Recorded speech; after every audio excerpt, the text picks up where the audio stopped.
Hey, Politigals, welcome back to Base Behavior, where we say what everyone else is thinking. We have got a packed episode today. First, Zohran Mamdani's socialist experiment in New York City is already falling apart, and it's happening faster than even I expected. Then the Supreme Court handed down a massive ruling on Trump's tariffs on Friday, and we're going to break down exactly what it means. Plus, we have to talk about the fact that USA men's hockey won gold, and I am not okay. And then finally, the DHS shutdown, who's actually being hurt, and why Democrats' strategy makes no sense. Let's get into it.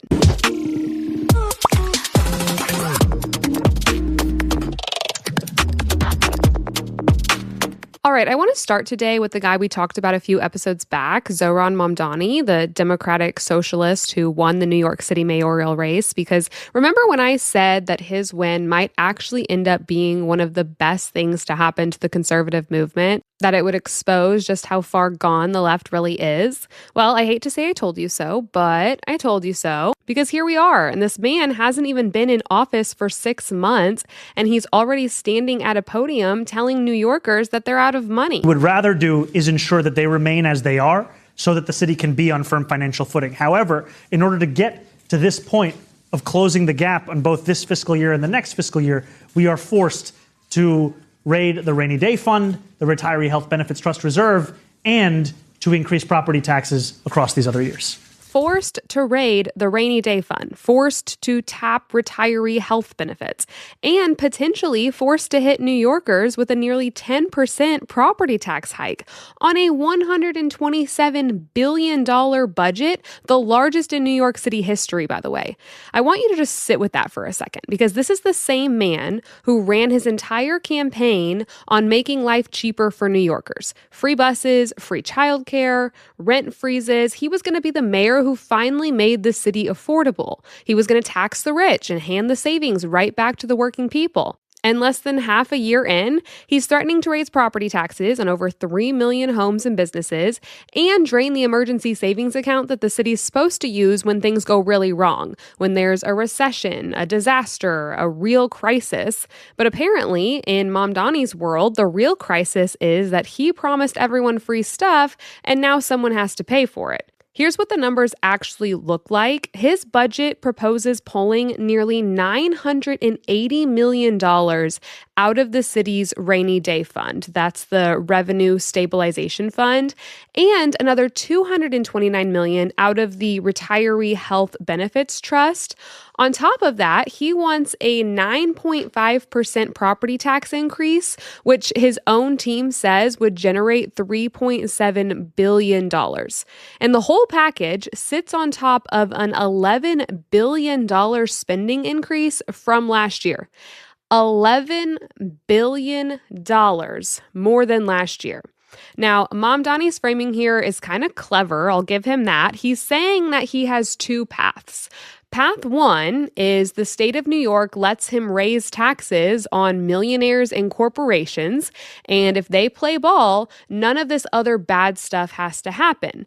Path two, if Governor Hochul says no, then he has no choice but to go after property taxes and the savings account. It's basically a hostage situation.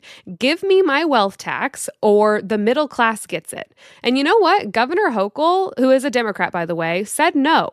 The city council speaker, who's also a Democrat, said no. Even some of the most progressive members of the council are pushing back. The council speaker literally said, quote, dipping into rainy day reserves and proposing significant property tax increases should not be on the table whatsoever. When your fellow Democrats are calling your budget a disaster, that tells you something. But here's the part that really gets me. Here's the part that conservatives have been warning about for decades when it comes to these socialist-style government programs. The Rainy Day Fund exists for emergencies. It is supposed to be the cushion that protects a city when things go sideways, when a real recession hits, when a hurricane strikes, when the economy collapses. You don't touch it to plug plug a gap you created by promising things that you couldn't afford. But that's exactly what's happening. And it's not unique to Mamdani. It is the signature move of progressive cities everywhere. Spend like crazy during the good times, make enormous promises to voters, and when the math doesn't work out, raid the emergency fund and act like you had no other choice. It's predictable. It's almost a script at this point. And here's the other thing that nobody in the mainstream media wants to talk about. The people who are going to get hurt the most by this property tax hike aren't Manhattan billionaires, okay? They are the landlords in Queens. They're the small business owners in Brooklyn. They're the people who rent apartments because when property taxes go up, rent goes up. That is economics 101. So the mayor who campaigned on making rent more affordable is now threatening a policy that will make rent less affordable. It would almost be funny if real people weren't about to get squeezed. There's already buyer's remorse flooding in from New York on social media. People who voted for this guy because he promised free buses and cheaper childcare are now realizing that the bill has arrived and it's addressed to them.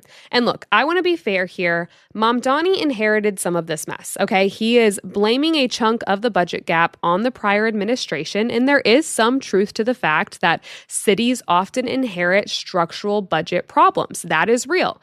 But here's the thing. He knew that going in. Every serious observer of New York City's finances knew that there was a gap before he took office. And his response was to campaign on billions of dollars in new spending anyway. Free this, free that, just tax the rich and it all works out. The rich, by the way, are notoriously mobile. New York has already been watching high earners head to Florida and Texas for years. You know what happens when you keep raising taxes on the people with the most ability to leave? They leave. And then you have fewer of them to tax next year and the year after that. It is a cycle that doesn't end well. And other cities and states have already lived through it. So here's my takeaway on this. Socialism, or whatever softer name you want to give it, doesn't fail because of bad luck. It doesn't fail because the wrong people are in charge. It fails because the math doesn't work. You cannot promise everyone everything and fund it by squeezing one part of the population and expect the equation to balance indefinitely. At some point, reality shows up. And in New York City, reality showed up before Mamdani had even been in office for 6 months. I mean, the left spent years telling us that cities like this were proof that progressive governance works, that you could grow government and increase services and tax your way to prosperity. And now the mayor that they held up as the future of the movement, the viral TikTok socialist, the guy who was supposed to show the country what bold governance looks like, is standing at a podium explaining that he has to raid the emergency fund because the money ran out. We tried to tell them. We really did. Let me know in the comments, are you surprised by how fast this has unraveled? And if you know anyone who bought into the Mamdani hype, send them this clip because this right here is a real-time lesson in why socialism always runs out of other people's money. All right, next, let's talk about what happened at the Supreme Court on Friday, because there is a lot to unpack here, and I want to make sure you actually understand what happened, not just the hot takes. So here's the background. When Trump came back into office, one of his signature economic moves was using a 1970s-era law called the International Emergency Economic Powers Act, IEEPA, often called IEPA, to impose sweeping tariffs on basically every country that we trade with. The argument was that our trade deficits constituted a national emergency and that this law gave him the authority to respond to that emergency by taxing imports. The tariffs were massive, broad, global, applying to nearly every trading partner that we have, and businesses challenged it in court. The cases worked their way up, and on Friday, the Supreme Court ruled 6-3 that Trump did not have the authority to do this under IEPA. Chief Justice John Roberts wrote the majority opinion, and the core of it is pretty straightforward. The Constitution gives the power to set tariffs to Congress, not the president. Roberts wrote, and this is me quoting him directly, "The president asserts the extraordinary power to unilaterally impose tariffs of unlimited amount, duration, and scope. In light of the breadth, history, and constitutional context of that asserted authority, he must identify clear congressional authorization to exercise it.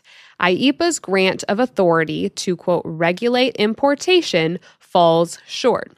The court also applied something called the major questions doctrine, which, if you remember, is the same legal principle that they used to block Biden's student loan forgiveness. The idea is that when a president wants to do something with a massive nationwide economic impact, Congress has to have explicitly authorized it. You can't just find a vague line in a 1977 law and say that that gives you the power to reshape global trade. The court said that is not how this works. Now, here is where it gets interesting, okay? This was a 6-3 ruling, and the 6 in the majority, it was Roberts plus 2 of Trump's own appointees, Gorsuch and Amy Coney Barrett, joined by all 3 of the liberal justices. Thomas, Alito, and Kavanaugh dissented. Kavanaugh actually wrote a 63-page dissent arguing the tariffs were legal, and Trump called it genius. And speaking of that, Trump's reaction was kind of a lot. I think we need to talk about it. He called the majority opinion ridiculous, poorly written, and extraordinarily anti-American. He said that the justices who ruled against him were very unpatriotic and disloyal to our Constitution, and then suggested that the court was, without any evidence, swayed by foreign interest. He said he was ashamed of Gorsuch and Barrett and that their votes were an embarrassment to their families. These are all direct quotes. Look, I understand the frustration. Tariffs are a core piece of Trump's economic agenda, and his argument for fair trade is not wrong. We have been taken advantage of by trading partners for decades. That is real.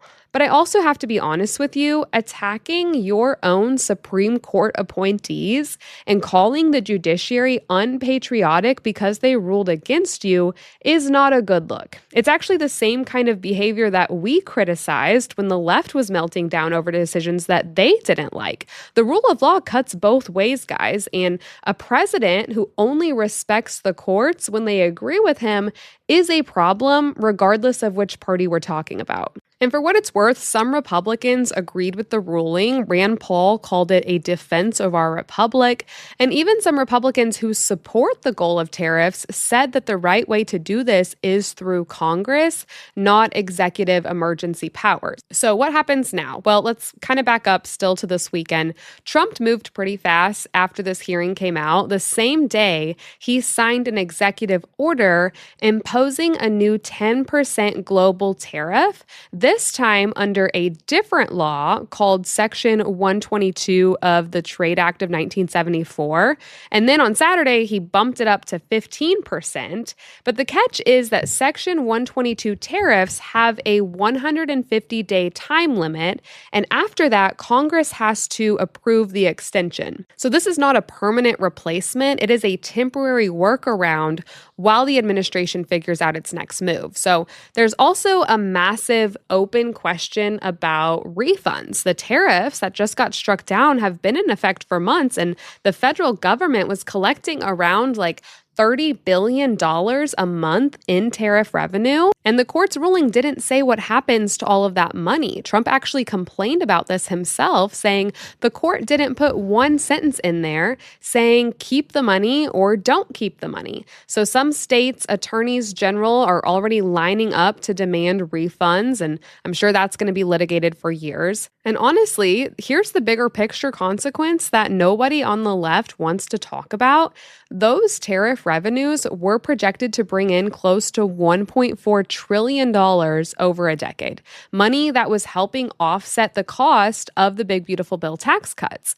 With that revenue gone, the deficit math gets harder. That's a real problem, and Congress is going to have to deal with it. So here's my honest take on all of this. The goal of getting fairer trade deals and pushing back on countries that have been ripping us off for years, I am with Trump on that, 100%. The problem was the method, using an emergencies powers law to do what the Constitution says belongs to Congress was always going to be vulnerable in court. If Trump wants tariffs, the durable path is working with Congress to pass legislation that explicitly authorizes them. That's slower and messier, but it's the version that's actually going to hold up long term. What I will not do is pretend that the court made this decision because justices were bribed by foreign governments or because they're disloyal Americans. I believe that the justices who ruled against this applied a legal principle, the same one that took down Biden's student loan overreach, coincidentally. And you can disagree with the outcome, but calling your own appointees traitors because they ruled against you is not the kind of thing that I want to see from any president. The checks and balances worked, whether you like the outcomes or not. That is what is supposed to happen in our country. Let me know in the comments, do you think that Trump should work with Congress to pass tariff legislation, or do you think that the court got this one wrong? I want to hear your take. Okay, real quick, let's take a break between stories to talk about one of the greatest sports moments of my lifetime. USA men's hockey won gold yesterday. They beat Canada 2-1 in overtime. Jack Hughes scored the winning goal, and if that wasn't enough, it happened on the 46th anniversary of the Miracle on Ice game, where the U.S. team beat the Soviets and then later went on to win the gold medal. Now, remember, that happened in 1980, and that was the last time Team USA won a gold medal in men's hockey. This moment will live on forever. Now Jack Hughes pokes it around the car. United States with numbers. Back across it comes. Jack Hughes wins it. The golden goal for the United States. For the first time since the 1980 miracle, the United States takes the gold. And then Hughes gets in front of the camera after. He's got blood on his face. He's missing a tooth from a hit that he took late in the game, and he says this. Can you just describe the emotions of this moment right now? This is all about our country right now. I love the USA. I love my teammates. It's unbelievable. The USA Hockey Brotherhood is so strong, and we have so much support from ex-players. I'm so proud to be American today. That is the kind of athlete that I want my kids looking up to. That is what it means to be an American and represent your country at the highest level. But the moment that really got me was the Johnny Gaudreau tribute. If you don't know, Johnny Gaudreau, one of the best American-born players in NHL history, was killed along with his brother Matthew by a drunk driver in August of 2024. He would have been on this team. So the team carried his jersey in the locker room for every single game in these Olympics. And after the gold medal win, they skated around the ice holding his number 13. And then, this is the part that broke me, they brought his two little kids out onto the ice for the team photo. His daughter, Noah, who's 3, and his son, Johnny Jr., who just turned 2, sat right in the middle of the team photo while the guys held up Johnny's jersey around them. Gold medal, overtime win against the Canadians, who, if you remember, booed our national anthem in several games last year. Add in the Miracle on Ice anniversary and 2 little kids on the ice holding up their dad's jersey after the win. What an incredible moment in sports history and for this country. Come on, the movie writes itself. All right, our last story for this week, we have to talk about the DHS shutdown because I think a lot of people are hearing about this and they're not totally sure what's happening or why. So let me lay it out. The Department of Homeland Security has been operating without funding since February 14th, so over a week now. This is now the 3rd shutdown of Trump's 2nd term, and it happened because Senate Democrats blocked a full-year funding bill for DHS, demanding reforms to ICE and customs and border protection as the price of their votes. The bill had already passed the House in a bipartisan vote. It died in the Senate because Democrats filibustered it. They needed 60 votes to move forward. They got 52. Every Democrat voted no except for John Fetterman of Pennsylvania. Now, you all know what happened in Minneapolis. ICE was doing its job. Democrats decided that those shootings were their opening to extract policy concessions that they couldn't get through normal legislation. So they drew a line, no DHS funding without ICE reforms, and then they left town for recess. Their list of demands includes requiring ICE agents to remove their masks during operations. So I guess Democrats are against masks now. Republicans and Trump's own border czar, Tom Homan, have pushed back hard on this, and rightfully so. I mean, these are federal law enforcement officers operating in cities where local governments have openly worked against them. Unmasking them is not a transparency measure, it's a doxing invitation. It puts those agents and their families at risk. This is not reform, this is retaliation. And here's the part that should make everyone's blood boil. Democrats chose to hold this shutdown over ICE, but ICE isn't even what's being defunded. Because of money already appropriated through the big beautiful bill last year, ICE and Customs and Border Protection are all fully funded and continue to operate. The agencies actually being hurt by this shutdown are TSA, the Coast Guard, FEMA, the Secret Service, the people who keep airports running and respond to disasters and protect our coastlines and defend our networks from foreign threats. TSA officers are working right now without full paychecks. Their first partial paycheck hits February 28th, and if this isn't resolved, they will miss their first full check on March 14th. The Coast Guard is on the water without pay. FEMA's preparedness activities are suspended. And by the way, we are weeks away from hurricane season starting, so that's great. The Secret Service and TSA are also supposed to be deep into planning for World Cup security right now, with tens of millions of visitors coming to this country this summer. Chuck Schumer said on the Senate floor, and this is a direct quote, "We are keeping our word. No funding for ICE until it is reined in, until the violence ends." Bold words, except ICE is still running. The only people actually feeling this shutdown are TSA agents checking your bags, Coast Guard members at sea, and FEMA employees who should be getting ready for the next disaster. This is who Democrats are holding hostage right now. And the timing could not be worse. I mean, Trump is delivering the State of the Union tomorrow night with this completely unresolved. Congress left for recess without a deal. Senate Majority Leader Thune said that members could be called back within 24 hours if something comes together, but as of right now, nothing has. This is the Democrat playbook, and we've seen it before. You attach policy demands to a must-pass funding bill, force a shutdown, and then blame the other side for the chaos. The difference this time is that the mismatch is so obvious, it's almost insulting. You're mad about ICE, so you defund the TSA? You want to make a statement about immigration enforcement, so Coast Guard members are missing their paychecks? I mean, the people being punished have nothing to do with the grievance being aired. If Democrats want to legislate ICE policy, there is a process for that. It requires building an actual majority.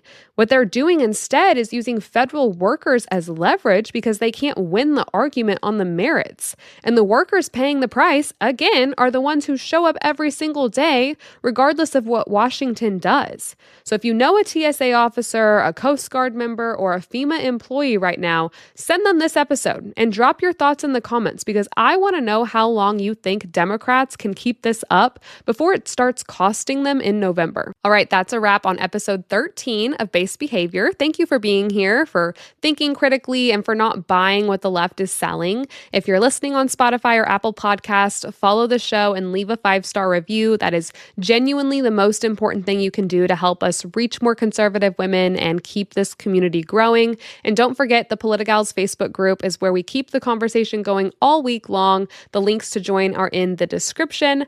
I'm Erica Choinka from Politics for Her, and I'll see you next Monday for more Based Behavior.